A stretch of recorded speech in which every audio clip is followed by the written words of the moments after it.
আপনাদের গ্যাসের চুলায় যখন আগুনের কালারটা লাল হয়ে যায় তখন হচ্ছে চুলাতে কালি হয়। এখন আগুনের কালারটা নীল।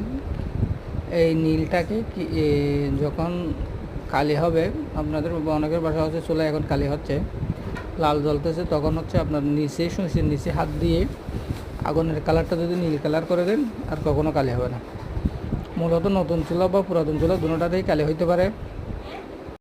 আপনারা চাইলে হচ্ছে নিজেরাই অ্যাডজাস্ট করে ফেলতে পারবেন। অ্যাডজাস্ট করলে আর কখনো কালি হবে না। একেবারেই সহজ একটা কাজ। ভিডিওটা যদি ভালো লাগে অবশ্যই লাইক দিয়ে দেবেন, চ্যানেলটা সাবস্ক্রাইব করে দেবেন। Thank you.